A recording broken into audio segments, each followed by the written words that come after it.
నమస్తే. Welcome to our channel. ప్రస్తుతం మనతో పాటు సీనియర్ జర్నలిస్ట్ భరద్వాజ్ గారు ఉన్నారు. వారితో డిస్కస్ చేద్దాం.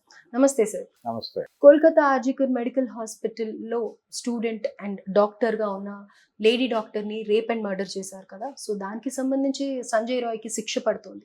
అయితే దాంట్లో ఎన్నో క్వశ్చన్స్ వస్తూ ఉన్నాయి పేరెంట్స్ తరఫు నుంచి కానీ, లేకపోతే పబ్లిక్లో కానీ. At the same time Mamata Banerjee కూడా క్వశ్చన్ చేస్తూ ఉన్నారు. సో మరణశిక్ష అనేది ఎందుకు విధించట్లేదు అతనికి, అంత ఘోరంగా హత్య చేసిన వాడికి అని. And at the same time ఇంకో క్వశ్చన్ ఏంటి అని అంటే కనుక, అతను ఒక్కడే చేసి ఉంటాడా అనే ప్రశ్న తల్లిదండ్రుల్లో ఉంది. అయితే వీటన్నిటికంటే ఇంకొక ప్రధానమైన ఆరోపణ ఉంది ఇక్కడ. హ్మ్. ఆ అమ్మాయిని ఎందుకు టార్గెట్ చేశారు ఆ డాక్టర్ని అనేది ఒక ప్రధానమైన ప్రశ్న ఈ గొడవ జరిగిన ఈ అత్యాచార ఘటన నమోదైన క్షణం నుంచి ఉంది. ఆర్జికర్ హాస్పిటల్లో, అదే మెడికల్ కాలేజీతో లింక్ అయి ఉన్నటువంటి హాస్పిటల్ అది. హ్మ్. అక్కడ రకరకాల అవకతవకలు జరుగుతున్నాయని, ఈ అవకతవకల వ్యవహారాలన్నీ ఆ అమ్మాయి నెమ్మదిగా చూసి దాన్ని బయటికి చేరేసేటువంటి ప్రయత్నం చేస్తున్నారు, అడ్డుకోవడానికి ప్రయత్నం జరుగుతోంది. దాన్ని కంట్రోల్ చేయటం కోసమే జరిగింది ఇన్సిడెంటు అనేటువంటి అభిప్రాయం కూడా ఆ రోజున బలంగా వినిపించింది. వినిపించడానికి కారణం ఏంటంటే, అక్కడ ఇన్సిడెంట్ జరిగిన తర్వాత అక్కడ చాలా సాక్ష్యాధారాలు తారుమారు చేసేటువంటి ప్రయత్నం జరిగింది. హ్మ్. అది కూడా పోలీసులు మొదటి రోజు చెప్పిన మాటే, అది ఎవరో కల్పించి చెప్పిన మాట కాదు. లోపల క్రైమ్ జరిగినటువంటి చోట, అది అంటే ఒక కాన్ఫరెన్స్ హాల్ లాంటి దానిలో జరిగింది ఇన్సిడెంట్. అసలు ఆవిడ అక్కడికి ఎందుకు వెళ్ళారు, ఏదో ఫోన్ మాట్లాడుకుంటూ వెళ్ళారు, ఇలాంటివి ఏవో రకరకాల మాటలు మాట్లాడారు. అంటే దేనికి పొంతన లేదు. హ్మ్. సో ప్రిన్సిపల్ సందీప్ని ఆల్రెడీ కస్టడీలోకి తీసుకున్నారు, వదిలిపెట్టేశారు. దీంతో పాటు ఆ రోజున అక్కడ ఈ వ్యవహారాలన్నీ హ్యాండిల్ చేసినటువంటి పోలీస్ ఆఫీసర్ మీద కూడా ఎలిగేషన్స్ వచ్చినాయి. హ్మ్. అతన్ని కూడా అదుపులోకి తీసుకుని వదిలిపెట్టేశారు. కానీ ఆ రోజున వచ్చినటువంటి ఆరోపణలు, అంటే ఆ రోజున సాక్ష్యాలు తారుమారు చేయడానికి జరిగిన ప్రయత్నాలు, అలాగే వచ్చినటువంటి ఎలిగేషన్స్, ఇన్స్టిట్యూషన్ మీద వచ్చినటువంటి ఎలిగేషన్స్, హ్మ్. ఆ హాస్పిటల్ నిర్వహణలో జరుగుతున్నటువంటి అవకతవకలు, మందుల కొనుగోలులో జరుగుతున్నటువంటి అవకతవకలు, వీటన్నిటికీ సంబంధించి అనేక ఆరోపణలు ఆవిడ చేశారు. అవి బయటకు పొక్కకుండా ఉండటానికి, అది కంట్రోల్ చేయటం కోసమే ఆవిడ మీద దాడి జరిగింది, హ్మ్. ఇది సామూహిక అత్యాచారము అని మాట్లాడారు. హ్మ్. ఇవన్నిటి మీద దేని మీద క్లారిఫికేషన్ ప్రభుత్వం వైపు నుంచి రాలేదు. ఆందోళనలు అంతకాలం కొనసాగడానికి కూడా అదే కారణం. ఓకే. ఆర్జికర్ వైద్య కళాశాలలో ఏం జరుగుతోంది అనేదే ప్రధానమైన ప్రశ్న. ఈ సందర్భంగా అక్కడి నుంచి ముందు ఈ సందీప్ అనే వ్యక్తిని ట్రాన్స్ఫర్ చేశారు. హ్మ్. ట్రాన్స్ఫర్ జరిగిపోయింది, అది కూడా వాంటెడ్గానే చేశారు, అతన్ని తప్పించడం కోసం జరిగింది అనే ఆరోపణలు కూడా వచ్చినాయి. విత్ ఇన్ 2 days ఆఫ్ టైంలోనే చేశారు. చేశారు. ఫైనల్గా అతను దొరికాడు, అతను పట్టుకొచ్చారు, మళ్ళీ వెళ్ళిపోయాడు ఆయన హ్మ్. బెయిల్ తీసుకుని. ఈ కేసులో ఈ సంజయ్ రాయ్ అనేటువంటి వ్యక్తికి, అతనికి చాలా హడావిడిగా కేసు ముగించేసి, చాలా వేగంగా కేసు ముగించేసి అతనికి జీవిత శిక్ష విధించారు హ్మ్. కోర్టు. నిజానికి అతను నిరపరాధి, అతను నిరికించారు అని చెప్పి డిఫెన్స్ వాళ్ళు మాట్లాడారు. ఆ డిఫెన్స్ ఆర్గ్యుమెంట్ని కోర్టు కన్సిడర్ చేయలేదు. ఓకే. లేకపోతే కొద్దో గొప్ప కన్సిడరేషన్లో తీసుకుని ఈ శిక్ష విధించిందా అనేది చూడాలి, హ్మ్. జీవిత శిక్ష. అయితే ఈ లైఫ్ విధించటం పట్ల ముఖ్యమంత్రి గారు అసహనంగా ఉన్నట్టుగా ఒక ప్రకటన వచ్చింది బయటకు. మరణశిక్ష విధించి ఉండాలి కదా అతనికి అనేది ఆవిడ ఒపీనియన్. అంటే అతనికి ఉరిశిక్ష విధించేస్తే కేసు సమప్ అయిపోతుంది, ఆ గొడవ ముగుస్తుంది. ఓకే. అంటే ఈ సంజయ్ రాయ్ అనేటువంటి వ్యక్తి ఉరి మీదుగా ఈ ఆర్జికర్ హాస్పిటల్లోనూ, లేకపోతే ఆ ఇన్స్టిట్యూషన్లోనూ జరుగుతున్నటువంటి ఫ్రాడ్లు, ఈ వ్యవహారానికి సంబంధించిన సమస్తము సమాధి అయిపోతుంది. హ్మ్. ఆ శవాన్ని, అంటే సంజయ్ రాయ్ అనే అతన్ని ఉరి తీసేసిన తర్వాత ఆ శవాన్ని ఎలాగూ సమాధి చేస్తారు కాబట్టి ఆ సమాధిలో ఇవన్నీ కూడా సమాధి అయిపోతాయని ఆవిడ అనుకుంటున్నారా ఓకే అనేది ప్రశ్న. ముందు ఆ టైంలో, ఆ ఇన్సిడెంట్ జరిగిన టైంలో వచ్చినటువంటి ఆరోపణలన్నీ గవర్నమెంట్ కన్సిడరేషన్లో తీసుకుందా లేదా అనేది క్లారిటీ లేదు. ఆవిడ రకరకాల ట్విస్టులు ఇచ్చారు. ఆవిడే ప్రతిపక్షంగా మారి ఒక ధర్నా చేశారు ఆ టైంలో. అవును సార్. ఎవరు? మమతా బెనర్జీ. ఆవిడే ఇటువైపుకి వచ్చి మళ్ళీ ముఖ్యమంత్రి హోదాలో ఆవిడే మాట్లాడతారు. ఆవిడే వైద్య ఆరోగ్య శాఖ మంత్రిగా కూడా మాట్లాడతారు అక్కడ ఏమీ జరగలేదు అని. బయట వస్తున్న ఆరోపణలన్నీ నిరాధారమని కూడా ఆవిడే మాట్లాడతారు. ఇలా ఆవిడ 2-3 పాత్రలు పోషిస్తూ ఆ ఆందోళన జరుగుతున్న టైంలో వ్యవహరించారు. ఇదంతా వాంటెడ్గా ఎవరినో కాపాడటం కోసం ఆవిడ డ్రామా నడుపుతున్నారు అనే అభిప్రాయం కూడా చాలా మందిలో ఉంది. నిజానికి తృణమూల్ కాంగ్రెస్ ఇమేజ్ని విపరీతంగా డ్యామేజ్ చేసినటువంటి ఇన్సిడెంట్ అది. ఇప్పుడు క్రైసిస్ మేనేజ్మెంట్లోకి వెళ్ళిపోయి ఆవిడ నెమ్మదిగా ఈ ఆందోళనకారుల్ని వీళ్ళందరినీ కంట్రోల్లోకి ఏదో మేరకు తీసుకోగలిగి దాన్ని కంట్రోల్ చేశాం కాబట్టి ఇతనికి ఉరిశిక్ష పడిపోతే అతను నేరం చేశాడని కూడా నిర్ధారణ లేదు అక్కడ. ఇప్పుడు వాళ్ళ తల్లిదండ్రులు కూడా అదే, మీరు సామూహిక అత్యాచారం అని చెప్పి ఇతను ఒక్కడనే ఎందుకు విక్టిమ్ని చేస్తున్నారు, మిగిలిన వాళ్ళు ఉన్నారా లేరా, అసలు ఇతను మాత్రమే చేశాడని నిర్ధారణ ఉందా మీ దగ్గర, ఇతని నుంచి మీరు తెలుసుకున్నటువంటి విషయాలు ఏమిటి, ఆ ఇన్సిడెంట్లో ఇతను పార్టిసిపెంట్ అయి ఉంటే సామూహిక అత్యాచారం అయి ఉంటే ఇంకొక 5-6 ఉన్నారని చెప్పాలి కదా. అతను ఇంట్రాగేషన్లో ఏమన్నా చెప్పించారా అతని చేత, లేదు ఒక్కడే అని నిర్ధారిస్తూ మీరు ఏమన్నా ప్రకటన చేశారా, ఇలా అనేక సందేహాలు ఉన్నాయి ఆ కేసు చుట్టూ.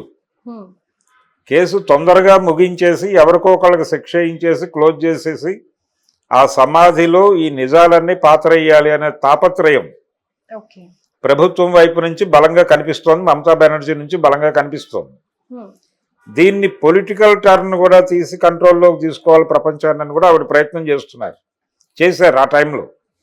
ఆవిడ ఏమంటారంటే తన ప్రభుత్వాన్ని అస్థిరపరచడానికి భారతీయ జనతా పార్టీ చేస్తున్న కుట్ర ఇది. అంటే ఈ రకరకాల అనుమానాలు వీటన్నిటినీ రేకెత్తించడం వెనకాల కేంద్ర ప్రభుత్వ హస్తం ఉంది అని కూడా ఆవిడ మాట్లాడారు. ఇదొక గందరగోళం. అంటే తను ప్రతిపక్ష కూటమికి నాయకత్వం వహిస్తున్నారు, ఇండియా కూటమిలో కీలకంగా ఉన్నారు. ఆ టైంలో కీలకంగా ఉండటంతో పాటు ఒక రకంగా ప్రధాని అభ్యర్థిగా తనని తాను ప్రమోట్ చేసుకునే పనిలో ఉన్నారు ఆవిడ. అంటే రాహుల్ గాంధీ కెపాసిటీ కేపబిలిటీ ఏమిటనేది మొన్న ఎన్నికల్లో క్లారిటీ వచ్చింది కాబట్టి అభ్యర్థిని మారుచటం ద్వారా ఏదైనా విజయం సాధించగలదా ప్రతిపక్ష కూటమి అనేది ఒక అభిప్రాయం. ఈ అభిప్రాయాన్ని ఊతంగా చేసుకుని తనని ప్రైమ్ మినిస్టరీయల్ క్యాండిడేట్గా ప్రొజెక్ట్ చేసుకోవడానికి ఆవిడ తాపత్రయపడుతున్నారు అనేది అర్థమైంది. ఈ ప్రయత్నాలు జరుగుతుండగా ఈ ఆర్జికర్ ఇన్సిడెంట్ ముందుకు వచ్చింది. ఆవిడ ఈ నేపథ్యం మొత్తం మాట్లాడుతూ తన మీద జరుగుతున్నటువంటి దాడి వెనకాల భారతీయ జనతా పార్టీ ఉందని చెప్పే ప్రయత్నం కూడా చేసుకుంది. ఇలా పొలిటికల్ టర్న్ తీసుకోవడానికి కూడా శతవిధాల ప్రయత్నం చేశారు ఆవిడ. ఇంత గందరగోళం మధ్యలో ఈ కేసును తొందరగా ముగించాలనే తాపత్రయం కూడా ఉంది. కాబట్టి ఎవరు పరిపాలించినా అంటే అక్కడ జరిగినటువంటి ఇన్సిడెంట్ నుంచి బయటకు వచ్చినటువంటి అవుట్కమ్ ఏమిటంటే అక్కడ మందుల కొనుగోలు దగ్గర నుంచి అవకతవకలు జరిగాయి, బయట నుంచి వీళ్ళు తెప్పిస్తున్నటువంటి మెడిసిన్స్ సంబంధించి ఆ ఫార్మాస్యూటికల్ కంపెనీలతో వీళ్ళు చేసుకున్న అవగాహనలు వీటన్నిటి మీద ఆవిడ దగ్గర కొన్ని ఆధారాలు ఉన్నాయి.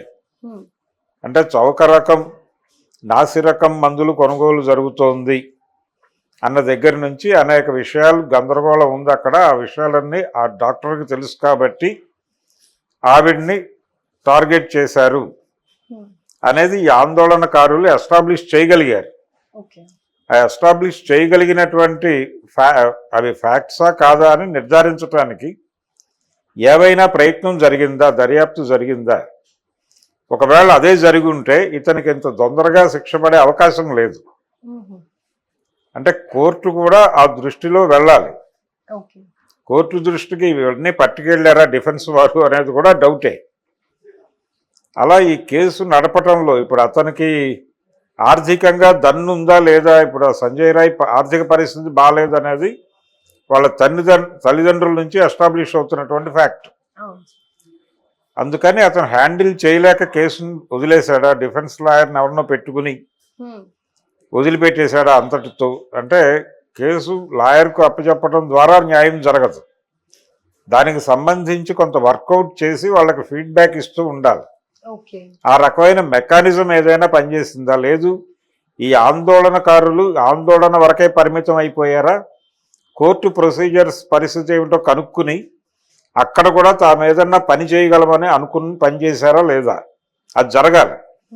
చాలా చోట్ల ఏం జరుగుతుందంటే బయట ఆందోళన చేసి వెళ్ళిపోతారు, కానీ కోర్టులోకి ఆ కేసు వెళ్ళినప్పుడు అది కూడా తమ బాధ్యత అనుకుని అక్కడికి వెళ్ళి బాధితుడి తరఫున ఏదైనా పని చేయగలిగితే చేయటం అనేది ఏ సందర్భంలోనూ జరగదు. అదొక తప్పు. ఈ కేసులో కూడా లోపం కనిపిస్తోంది. అందుకని ఇప్పుడు సంజయ్ రాయ్కి జీవిత శిక్ష పడింది, ఓకే. ఆవిడేమో ఉరిశిక్ష పడాలని కోరుకుంటోంది. అసలు ఇతను నేరస్తుడా కాదా అనే అనుమానం ప్రపంచం ముందు ఉంది. అయితే వేరే వాళ్ళని ఏమైనా ప్రొజెక్ట్ చేసే అవకాశం ఉందా సార్? ఇంకేమన్నా ఈ కేసు గురించి అప్డేట్ ఇస్తారని అంటారా? ఎక్స్పెక్ట్ చేయొచ్చా? ఇప్పుడు ఆందోళనకారులు ఏం మాట్లాడతారు అనేది చూడాలి. అయితే ఇతను ఇప్పుడు కలకత్తా హైకోర్టు నుంచి ఒకవేళ ఈ డెసిషన్ వచ్చుంటే దీని మీద అప్పీల్కి ఎలాగో వెళ్తారు. సెషన్స్ కోర్టు నుంచి వస్తే హైకోర్టుకు వెళ్తారు, హైకోర్టులో వస్తే సుప్రీంకోర్టుకు వెళ్తారు. ఒక అప్పీల్ ప్రోగ్రాం ఉంటుంది. ఈ అప్పీల్ దశలన్నీ దాటి అంటే అతనికి కొంత నగదు జరిమానా కూడా విధించారు. ఈ నగదు జరిమానా లేకపోతే శిక్షలోనే కలుపుతారు దాన్ని, ఒకవేళ కట్టుకోగలిగే పరిస్థితి లేకపోతే. కాబట్టి జనరల్గా ఒక నమ్మకం ఏమిటంటే ప్రిజనర్స్లో ఉండే నమ్మకం, ఈ నగదు వేస్తే గనక పెనాల్టీ కిందో లేకపోతే నష్టపరిహారం కిందో ఇలాంటివి ఏమైనా వేస్తే ఈ శిక్ష తగ్గే అవకాశం ఉంటుంది అనే ఒక అభిప్రాయం ప్రిజనర్స్లో ఉంటుంది. ఒకవేళ ఆ అభిప్రాయం ప్రకారమే వెళితే అదొక సెంటిమెంట్ వాళ్ళకి. ఒకవేళ అదే జరిగితే పై కోర్టులో ఈ శిక్ష తగ్గే అవకాశం ఉంది. ఈ జీవిత శిక్ష నుంచి ఏ 10 ఏళ్లకు తగ్గించవచ్చు దాన్ని.